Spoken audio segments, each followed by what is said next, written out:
মুক্তা, মিহু, আব্বু দেখো কে আসছে। কিরে বাবা সোহেল হঠাৎ বাড়িতে? কে আইছে রে মুক্তা? কেমন আছো তুমি? তুমি?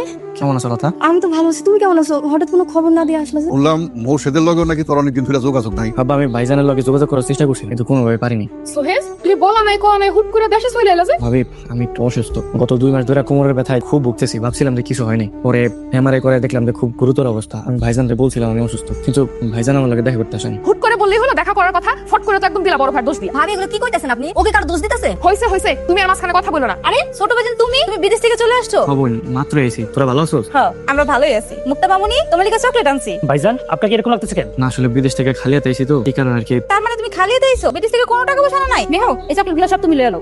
তুমি আমার চকলেট দিবা না? মুক্তা, তোমাকে তোমার আব্বু চকলেট কিনে দিব। হ্যাঁ ভাবি, তুমি ঠিকই কইছো, ভাইজান ওরা চকলেট কিনে দিব। সাদিয়া, এখানে দাঁড়ায় দাঁড়ায় ফালতু কথা না বলে তুমি আমার সাথে ঘরে চলো। তোমার সাইড পাখা আলা ফ্যানের বাতাস খামু, আসো।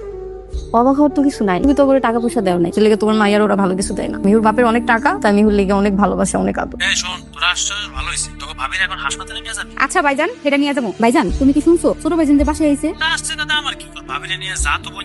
আমার একটুখানি কাশি হয়েছে, এটা শুনে তো পাগলামি করা লাগে। কাশি রে, তুমি তো হেলা খেলা মনে করো। আমার টাকা থাকতে আমার স্ত্রী অসুখ নিয়ে পড়ে থাকবো। ভাইজান, আপনি চিন্তা করেন না। কি এত চিল্লাচিল্লি করতেছ কেন? না ভাইজান, ওই কিছু হয় না, ভাবির হালকা কাঁপিয়েছে তো, ওই বড় ভাইজান বিদেশ থেকে ফোন করতে। ভাইজান ফোন দিছে, যেমন আমি একটু কথা কই ভাইয়ের লগে। এই সাদিয়া, ফোন রাখলাম, চলে লাগে আমার কথা কর, টাইম নেই, এটা বিদেশের মাটি। ভাইজান ফোনটা কাইটে দিছে, ব্যস্ত মনে হয়, জানোই তো অনেক কাজ কাম করে। আচ্ছা, চিন্তার কোনো কারণ নাই, তোমাকে বিপদ আপদে পাশে থাকতে হইব তো, তা তোমার ভাই থাকবে। আমি ঘরে যাই, ঘুমাও যাও। অসুবিধা লাগতেছে? খামা খাইতে গেলি কেন? তোর তো হাঁটতেও কষ্ট হইতাছে। না আব্বা, আসলে হাঁটতে কষ্ট হয় না, শুয়ে থাকলে শুয়ে থেকে দাঁড়াইতে একটু কষ্ট হয়। আর সংসার কেমনি চলবো? তোর স্বাস্থ্যের যে অবস্থা, মনে তো হয় না তুই আর বিদেশ যেতে পারবি। ভাবি, ফ্রিজে তো ছোট মাছ আছে, নিয়ে আসি। মুক্তার বাবা মাছের তরকারি খুব পছন্দ করে, তাহলে ওইটা আজকে রাতে রান্না করবো। ফ্রিজের ছোট মাছ কি আমি তোমার জামাই লেগে আনছি? সামান্য একটু মাছই তো চাইছি ভাবি। তোমার কাছে এটা সামান্য একটু মাছ হতে পারে, আমার কাছে এটা অনেক দাম, কারণ এই মাছ আমি আমার আব্বার জন্য আনাইছি। আমার আব্বা যেদিন এই বাড়িতে আইবো, সেই দিন আমি নিজের হাতে আমার আব্বারে রান্না করে খাও। আর তোমার না লতা, দেখো স্বভাব খুব খারাপ আছে। মাইশের ফ্রিজে কি আছে না আছে সেই দিকে তোমার নজর কেন? এটা আপনি কি করলেন ভাবি? আমি আপনার অনুমতি ছাড়া কোনোদিন আপনার ফ্রিজ খুলে দেখি নাই যে আপনার ফ্রিজে কি আছে। শুনো, এত কথার কোনো দরকার নেই। এই বাড়িতে আজকে মাছ রান্না হইব না, এই বাড়িতে আজকে শুধু ডাল রান্না হইব। ভাবি, এমনও দিন গেছে যখন বড় ভাইজান সারাদিন কষ্ট করে 100 টাকা রোজগার করে নাই, কিন্তু তখন মুক্তার বাপ হাড় ভাঙা পরিশ্রম কইরা ভাইজানের লেগে পছন্দের খাবার আইনা আপনারে দিয়া কইছে যে ভাবি এটা রান্না করে তুমি ভাইজানের সারপ্রাইজ। কিন্তু আজকে আপনি যে সারপ্রাইজটা দিলেন, মুক্তার বাপ এটা কোনোদিন আশা করে নাই ভাবি।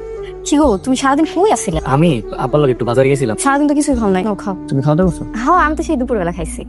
ডাল ভাত দেখে খারাপ লাগতেছে, তাই না? না না, বিদেশে তো এরকম ডাল ভাত খেতাম। আমি ভাবছিলাম যে আমি এসে দেখে হয়তো তুমি একটু ছোট মাছ টাছ রান্না করবা। আমিও তো চাইছিলাম যে তোমার একটু ছোট মাছের চচ্চড়ি করে দেবো, কিন্তু এক টুকরা মাছের লেগে ভাবি যা ব্যবহারটা করলো আমার সাথে। হ্যাঁ, আসলে বুঝতে পারছে যে আমার দিয়ে আর হইব না, আমার দিন শেষ। এই কারণে আর এমন করতেছে, বুঝছো? সবই টাকা, টাকায় কথা ভালোতা। যার টাকা আছে তার কদর আছে। ওই যে কথা আছে না, ঘোড়া দৌড়াইতে পারলে তার কদর আছে, ঘোড়া যেদিন দৌড়ানি বন্ধ করে দেয় ওনার কদর থাকে না, তখন সে ঠিকই মুক্ত হয়ে যায়, তার খাইতে পারে।